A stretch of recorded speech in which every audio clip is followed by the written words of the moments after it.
I'm Sarah, and I'm 30 years old. I'm also currently in the process of getting a divorce from my low-life husband. I no longer want to associate myself with the likes of him and his horrid family.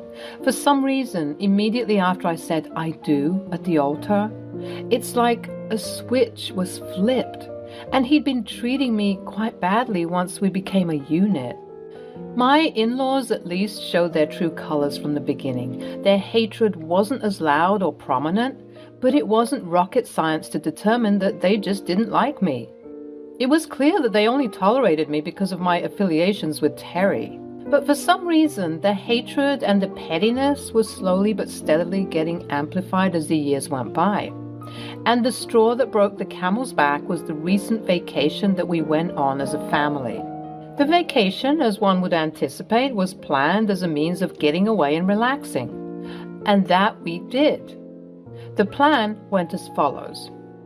Okay, so once we arrive in DR, we have to drop our bags off and unwind for just a bit, approximately an hour or so, because the reservations we made for the dinner at Passion happen soon after we land. Sounds good.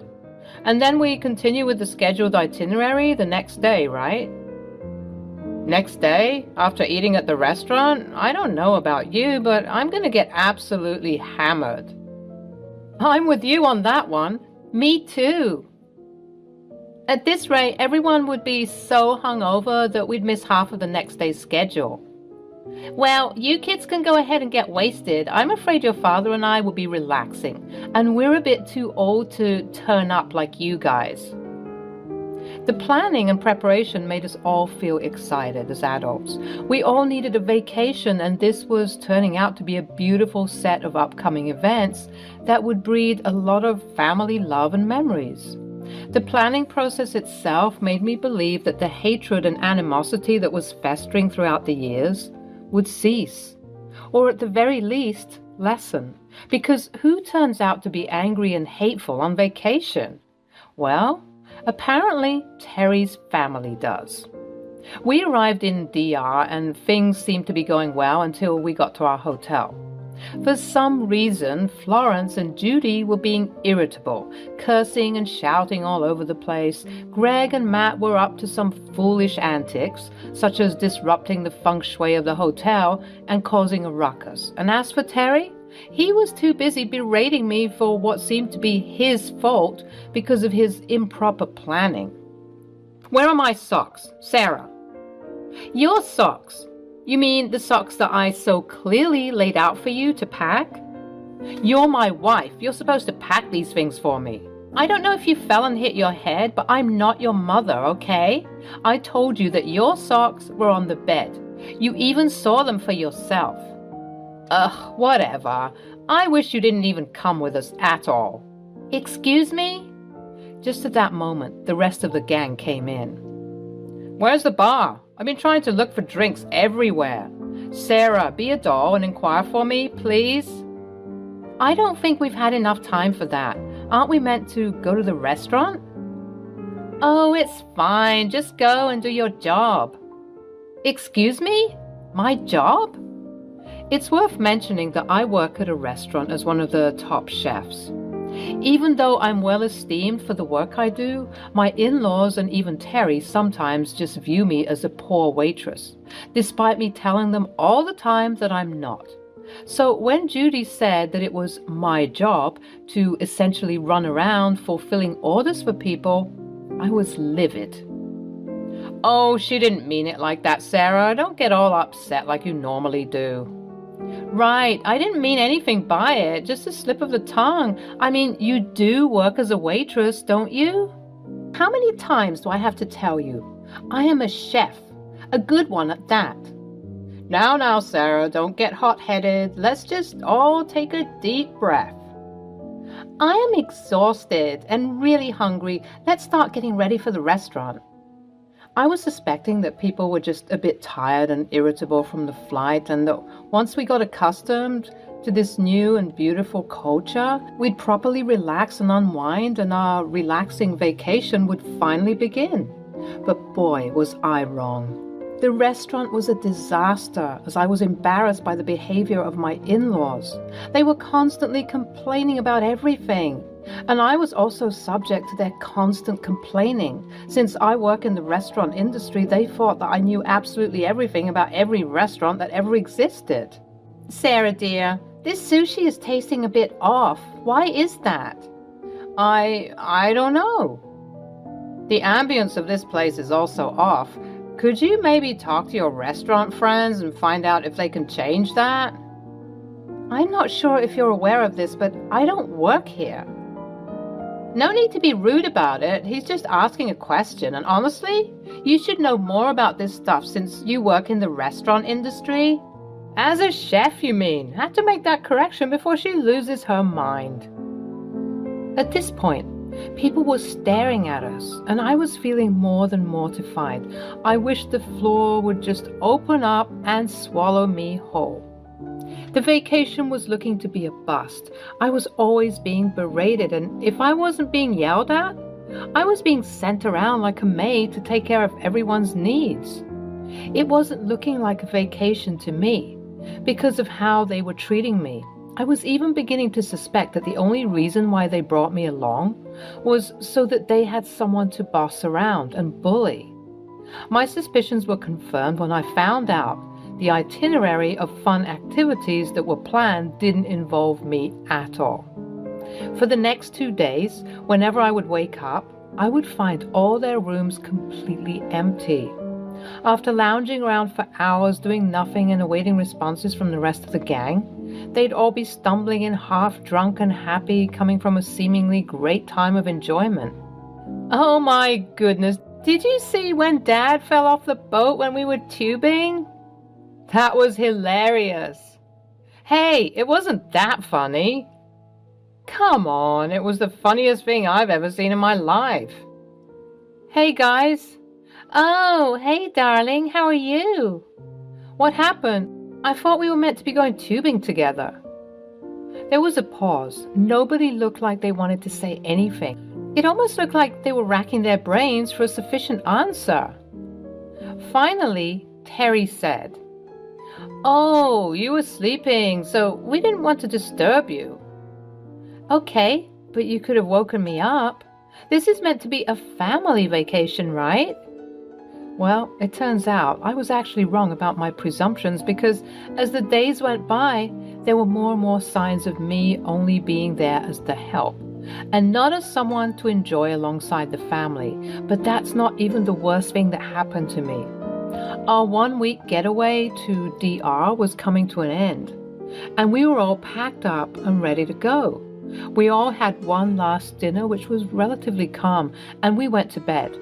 Our flight was set to take off in the afternoon, meaning that we had the morning time to prepare our final bits and bobs and leave the lovely island.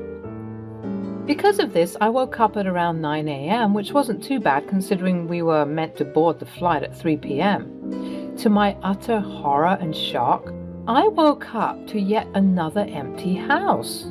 But this time, it seemed as though everyone had left. Terry, Florence, Judy, Greg, and Matt, all of them had just up and left because their bags weren't anywhere to be found. I was completely flabbergasted. I began frantically calling Terry, and as I felt my anxiety begin to peak, I ended up calling anybody. I even called the front desk, and once I did, all of my doubts were confirmed. The lady at the front desk informed me that everybody had left at around 8 a.m. She too shared in my confusion, as she had no idea that I was the only one left. Why would they leave me? How could they leave me? I sat there just trying to understand what happened to me, and the more I sat with this hurt and pain, the more it festered into anger and bitterness. I knew that these people didn't like me. I knew that sometimes they'd even do things for my detriment, such as leaving me out of the previously mentioned list of activities that we were meant to do together as one. But I didn't know the true extent of their craziness.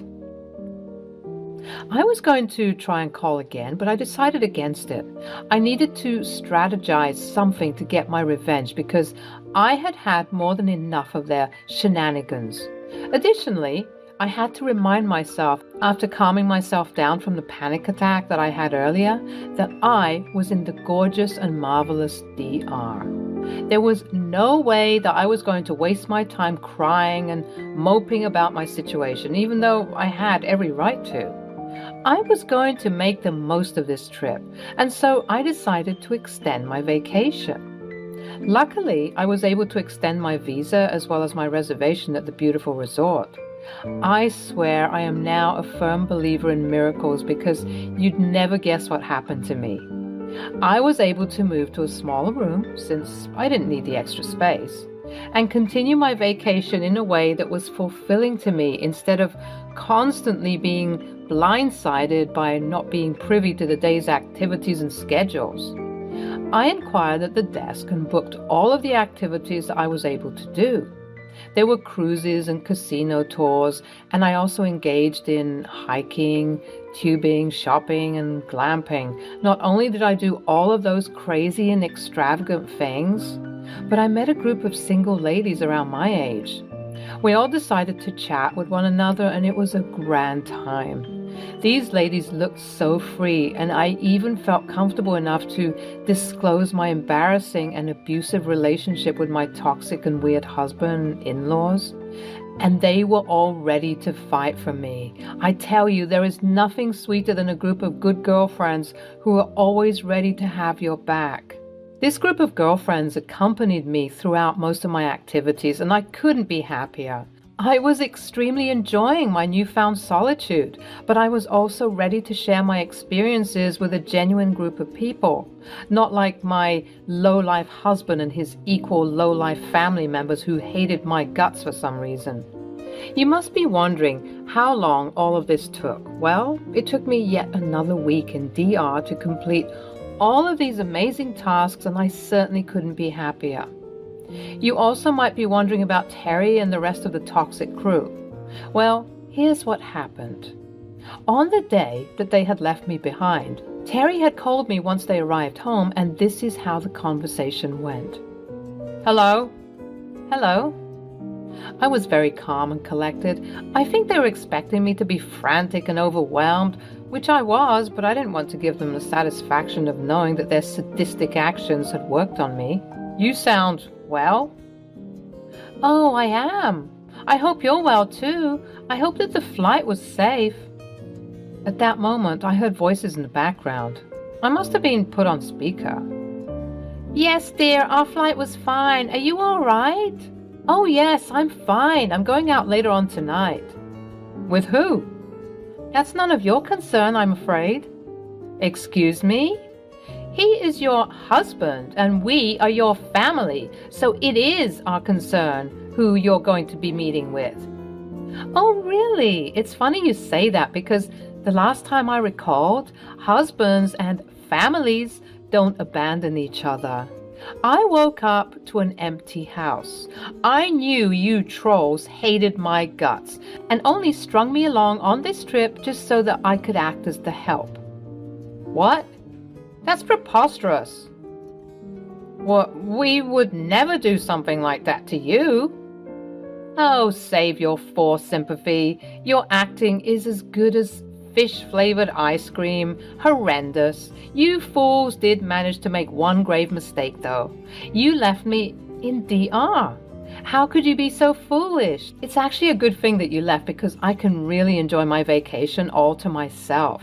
I won't have to hear any incessant nagging from any of you whiny, childish, toxic babies. And Terry, if it wasn't clear from the tone of my voice, I want a divorce. And since I'm a newly single lady, and since you all want to know who I am going out with tonight, I'm going out with a lovely man named Manuel, who promised to show me a good time. Unfortunately for you guys, you couldn't break me down. In fact, the more you tried, the more you failed. Sorry to disappoint you all, but I am better than all of you combined, so please don't worry about me, because it seems like the new life that I have established for myself will be more than enough to sustain me and my happiness. I hope you all have the day that you think you deserve to have. And before I could let anyone speak, I hung up the phone. Immediately afterward, I was being bombarded with calls and texts from my husband and in-laws. Well, I guess ex-husband and in-laws at this point. Of course, I ignored them all and proceeded to go on with the rest of my evening. Throughout the extra week of my staying in the DR, I was also receiving calls and texts from these people, but I ignored them all week long, making sure to post the best pictures and reels to my Instagram. They would comment under my pictures trying to get my attention, but my followers would viciously attack their hateful comments, leading them to cower under pressure. As a celebrated chef, I managed to accrue a decent enough following so that people like this would be dealt with accordingly. But in this circumstance, the satisfaction I got from seeing their trolling behavior was amplified because this particularly hit close to home. Even though they were being ripped to shreds in the comments, it wasn't enough to quell my thirst for revenge. I needed to hit them where it hurt. My special and extra long vacation came to an end, and I had to return to the awful reality that was waiting back home for me. When I got back home to Florida, I opted not to return home, but rather I would lodge in a hotel. Just to keep my awful enemies in further suspense, since I wasn't updating them of my whereabouts, I returned to my beautiful job and proceeded to post about it, so that they would know that I am indeed home, but I just don't want to communicate with them. At this point, I had racked up a total of 1,000 messages and missed calls from Terry, Florence, Judy, Matt, and Greg. But still, I wouldn't engage. I still hadn't thought of my revenge, and then suddenly it hit me. I knew what I was going to do to get my revenge. I decided to disrupt the close-knit family structure that they all had. They seemed to enjoy banding together to attack me, but let's see how they'd feel if they felt as though members of the group were being toxic toward one another. I'm of the firm belief that people who are so miserable to the point of trying to ruin other people's lives have the most fragile self-esteem, which can fall apart all at once. It's worth mentioning that this family had a business that they ran together. Maybe it was during these business hours that they discussed their plans to ruin my life, but not anymore. About a month had gone by when I decided to call Terry and say, "Hello, Terry." "Sarah, oh my goodness, it's so good to hear your voice. Babe, the house has been a mess without you. I don't know what it is, but things just haven't been the same. I miss you. We all miss you. Where have you been? Where have you been staying?" I'm afraid that is none of your concern. However, I wanted to say something that's been weighing heavy on my conscience. "Sarah, please don't say that. You didn't mean what you said about the divorce, right?" "On the contrary, I meant every word of what I said the last time we spoke. I came to tell you some harrowing news, though." "What? Is everything okay?" "Well, since I want a divorce, I thought it would be best if I came clean to you about the things that I saw and heard when we were together. The reason why I didn't bring it up sooner was because I was afraid. But now I have nothing to lose. You see, I would often overhear Florence and Matt talk about how they favored Judy and Greg over you. They said that you were weak and pathetic, and the only reason why they still kept you in their lives is so that they could mistreat you. Remember the way that you guys were mistreating me on vacation? That's how they'd mistreat you too. Think about it. That time they made you drive 3 hours just to get to a store that was already closed, and then they told you that they had no idea that it would be closed. Well, guess what? They knew. What? That's ridiculous. Mom and Dad would never. Oh, I'm not finished. Additionally, Greg and Judy would partake in the mischievousness as well. Do you remember how Greg and Judy went on that seminar? The one that you wanted to go on so badly? Well, turns out there was an extra invitation that could have been yours, but alas, they gave it to your cousin Charlie instead. You're lying. There's no way that they would do that to me. I'm their brother. You're lying to me. You think that them sending you pictures was them trying to make you feel included? You should know that there is a whole separate chat group that they have without you, just like how you have a separate chat group without me. Really? No, I don't believe you. If you want to remain oblivious, be my guest, but I think it's also worth mentioning that your precious and dear mother is cheating on your dad, and she's been cheating on him since 7 years ago. His name is Frederique. Frederique, the contractor? The very same. I don't believe you. I think you're lying. Don't believe me? Fine. See for yourself. At that moment, I bombarded him with a slew of texts and email threads that backed up everything that I was saying. It turns out that when you have a strong following, they're the type of people who can get any information that you want. Screw hiring a detective or private investigator. These people were the real sleuths, because the internet is forever. And I have smart followers. They managed to acquire information that would help me in this investigation. They got all of the necessary receipts for me to dangle in front of Terry as one last goodbye to him and his dreadful family. Unsurprisingly, this caused a lot of tension and uproar among them, and I managed to catch the full fight because of the cameras that were installed in the house. Terry appeared to have invited his family over to have this big discussion, and even more juicy gossip was spilled. It turns out that Judy was also sabotaging Greg and would steal small amounts of his funds whenever she could. She had apparently been doing it for years, and he was not happy at all. Additionally, Matt had also been cheating on Florence. He'd been having an affair with a co-worker for approximately 3 years now. The whole house was a mess, with people screaming and throwing things left, right, and center. It seems like everybody was mad at everybody, and I was enjoying the show with some popcorn and soda in my lap, in my lovely hotel room. Fast forward a couple of months, and the family business that these people ran was dissolving rapidly. It appears as though the newfound incohesiveness that was present was bad for business, and people stopped subscribing to their services. Eventually, they went bankrupt, which was a shame because the business had been in the family for generations. It's safe to say that they have indeed brought shame and disgrace to their family name. And in addition to them not wanting to speak to each other, their extended families don't want to speak to them either. They are all miserable and isolated from one another, and it's safe to say that I got my revenge.